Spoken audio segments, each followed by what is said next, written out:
Udah gue rekam. Tinggal ngomong. Assalamualaikum warahmatullahi wabarakatuh. Waalaikumsalam warahmatullahi wabarakatuh. We are from Group 4. We want presentation about morphology, and the first material will be presented by me. Rip.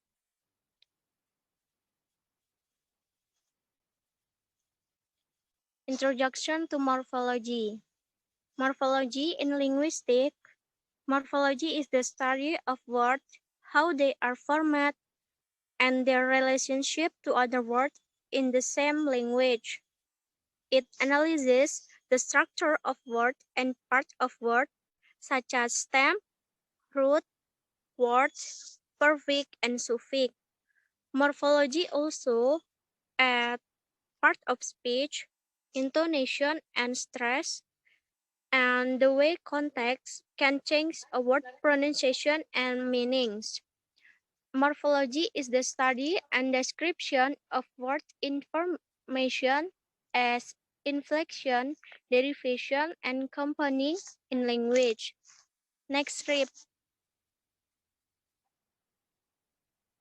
The word structure. The word structure, such as the first is morpheme, and the second free morpheme, the third bond morpheme, and the last contractible morpheme. And word structure will be presented by Cici.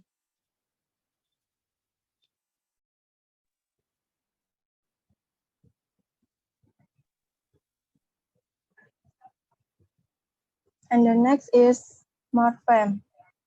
Morpheme is the smallest meaningful unit in the grammar of language.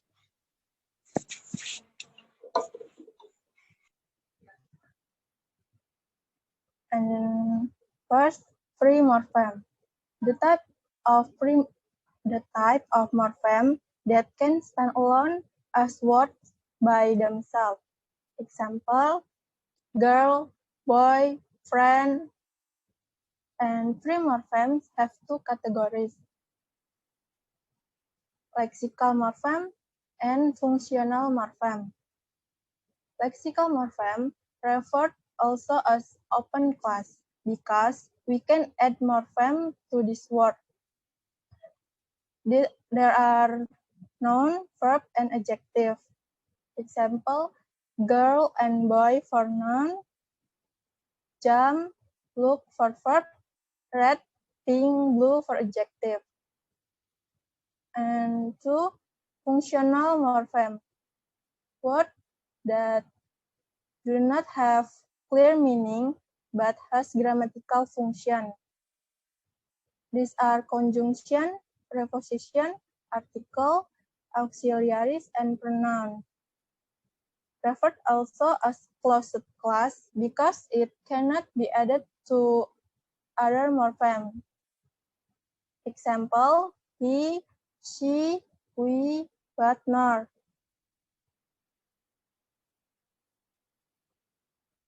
And next is bound morpheme. These are affixes that must be attached to the word.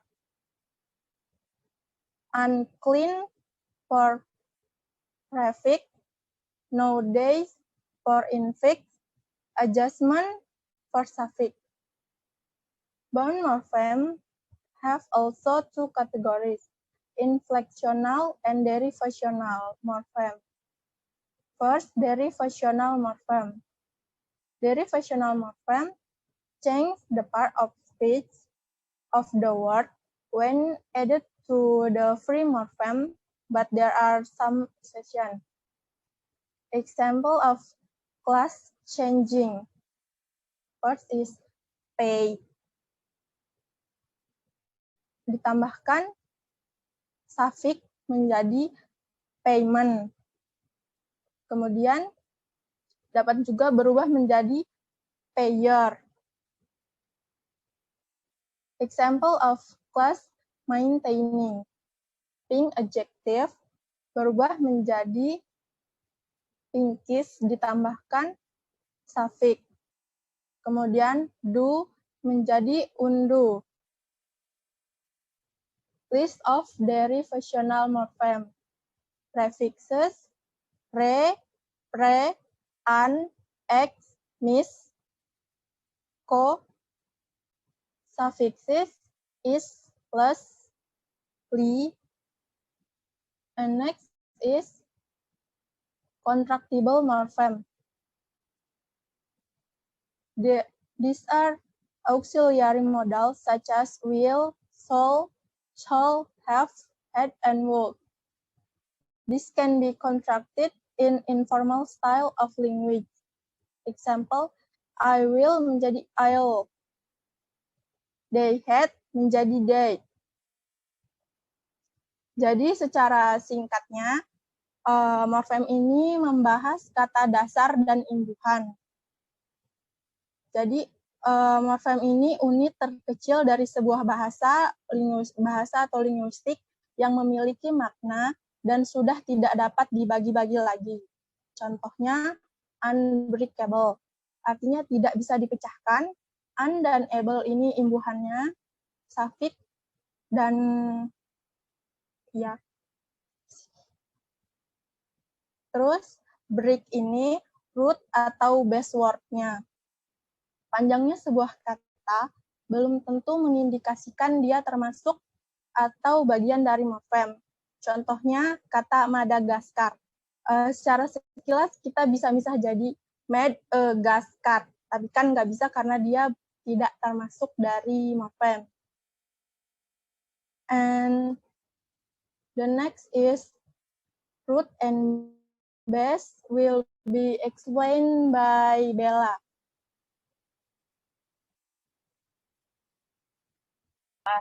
Okay, the next is root words. Root and base. Root words are the basic part of that car's meaning. And the base is formed from that other morphem. Example about root. About root is example teach, affix r, and kalau dia digabung jadi teacher. Next rip ini. Nah, morphology study itu of structure word for information. Jadi kesimpulannya tuh kalau summing up-nya itu kalau morphology itu is the study of word structure and word formation. So the smallest meaningful part of the word is called morphem. Morphem have two classification. These are free and bound morphems. Free morphems categories are lexical and functional morphems. Bound morphems includes inflectional and derivational morphems.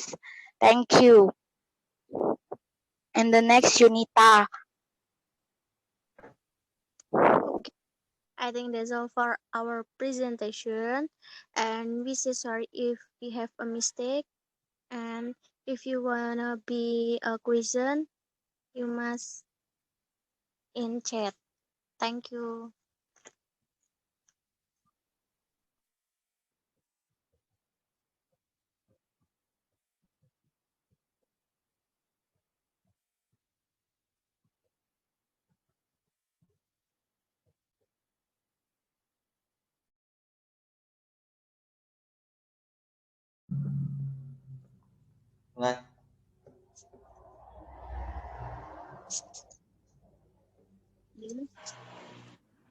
Mau jawab pertanyaan Adam. Perbedaan Adamnya malah pergi ya? Jawab aja. Oh. Pertanyaannya kan perbedaan antara morfologi sama sintak. Kalau morfologi itu with the understanding of how words are format, while syntax is focused on the way sentence are developed. Atau kalau morfologi itu mempelajari tentang structure of word. Kalau sedangkan sintak itu mempelajari structure of sentence. Kayak gitu, Dam. Can you repeat again? Your Kalau morfologi itu kan mempelajari tentang structure of word. yes. Kalau sintak itu mempelajari tentang structure of sentence. Okay. Gimana? Okay, I get it. Thank you so much for your question. Welcome. Okay. Terus mau jawab pertanyaan Mbak Lia. Mbak Lia ada? Iya, ada. Tadi bukan punya Mbak Lia deh, Arum dulu, punya Arum dulu. Oh ya udah. Tadi kan tanyanya suruh ngejelasin lexical morpheme sama fungsional morpheme sama contohnya kan ya, Rum? Arum? Iya, Yun. Kalau lexical morpheme itu referred also as open class because we can add morpheme to this word. Seperti lexical morpheme juga, these are noun, verb, and adjective. Contohnya, girl, jump, red. Girl itu kan termasuk noun, terus jump itu verb, red-nya itu adjective. Jadi kalau lexical morpheme itu apa sih? Kalau itu harus mencangkut noun, verb, sama adjective. Jadi contohnya seperti tadi, girl jump red. Girl itu noun, jump verb, dan red itu adjective. Terus yang kedua fungsional morpheme. These are conjunction, preposition, articles, auxiliaries, and pronouns. Contohnya yaitu he, she, we, but, and not. Gimana, Ru? Kayak gitu. Kalau lexical itu noun, verb, sama adjective. Kalau fungsional itu auxiliaries, conjunction, sama pronouns. Baik, terima kasih. Nah.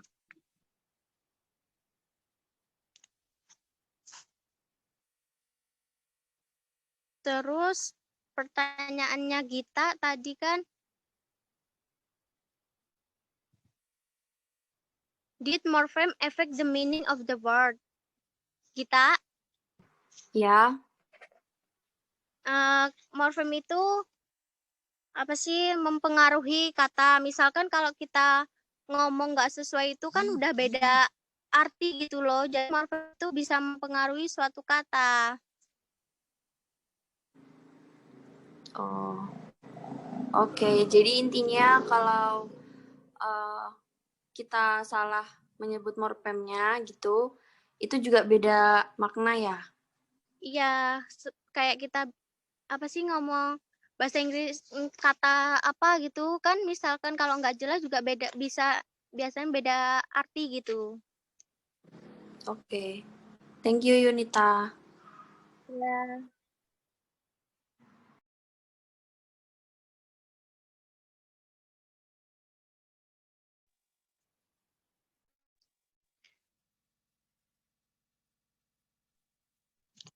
Aku di sini mau jawab pertanyaan dari Adit.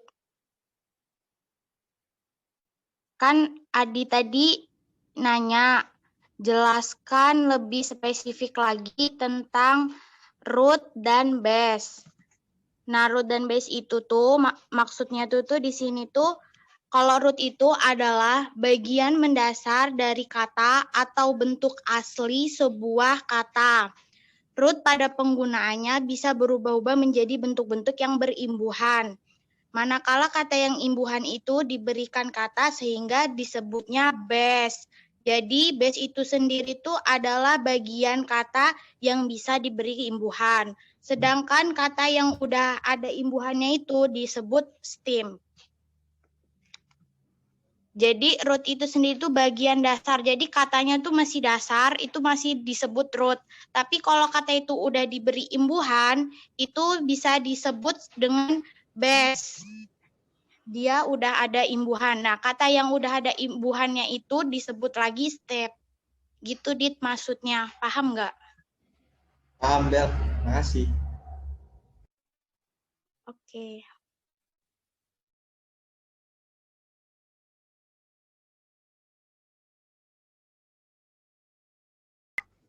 Pak tadi siapa? Ya deh. Jawab, Bel. Silahkan. Oke, di sini saya akan menjawab pertanyaan dari Ayas. Ayas kan tadi nanya, what is the biggest struggle to learn about morphem? Itu tuh aku jawab ya. Di sini tuh kan maksudnya Ayas kesulitan apa yang untuk belajar morphem kan?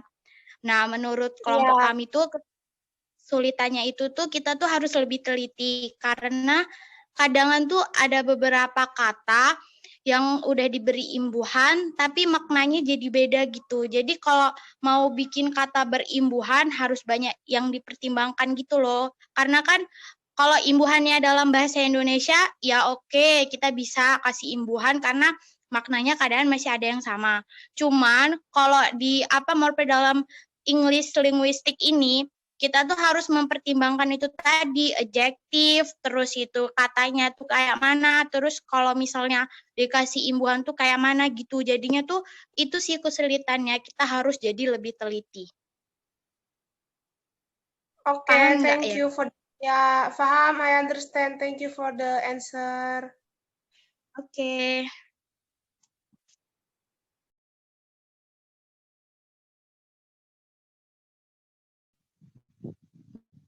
Pertanyaannya Mbak Lia akan dijawab sama Mbak Cici.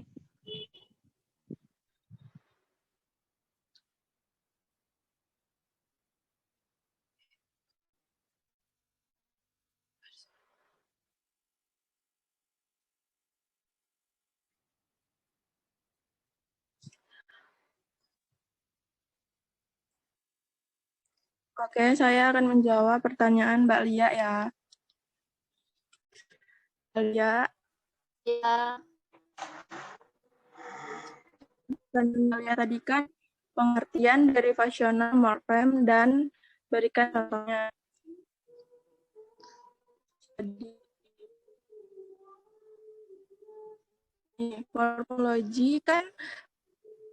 morfologi ini membahas tentang kata dasar dan imbuhan. Dan derivational morphem ini pembagian dari bound morphem. Jadi kita ke bound morphemnya dulu. Bound morphemnya ini morphem yang tidak dapat berdiri sendiri.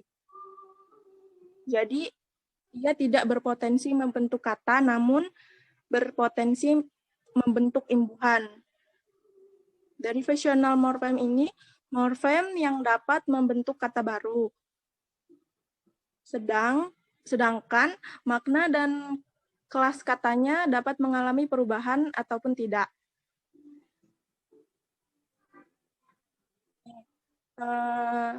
Contohnya, kata impossible. Asal katanya ini kan possible, adjektif. Nah, penambahan awalan im di depannya ini mengakibatkan perubahan makna dari kata dasarnya yang mungkin menjadi tidak mungkin. Sedangkan kelas katanya sama-sama adjektif gitu.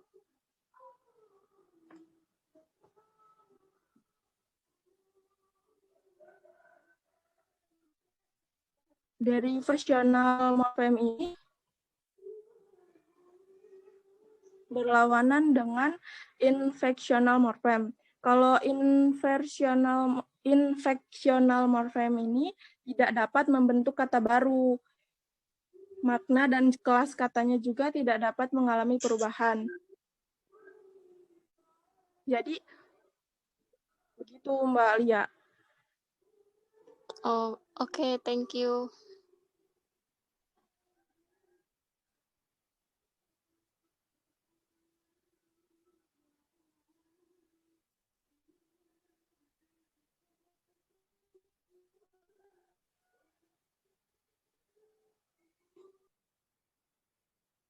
Yunita.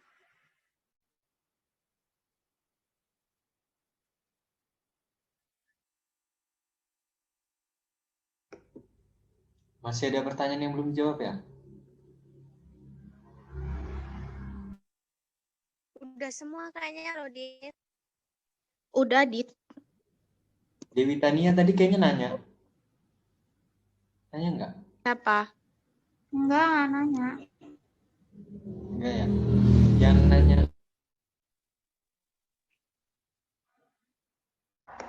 Udah. Tutup aja, nggak apa-apa. Udah kan? Ya udah kan? Jadi tutup aja. Okay, I think that's all for our presentation. And the last, I say wassalamualaikum warahmatullahi wabarakatuh. Waalaikumsalam warahmatullahi wabarakatuh. Waalaikumsalam warahmatullahi wabarakatuh. Oke. Bon voyage.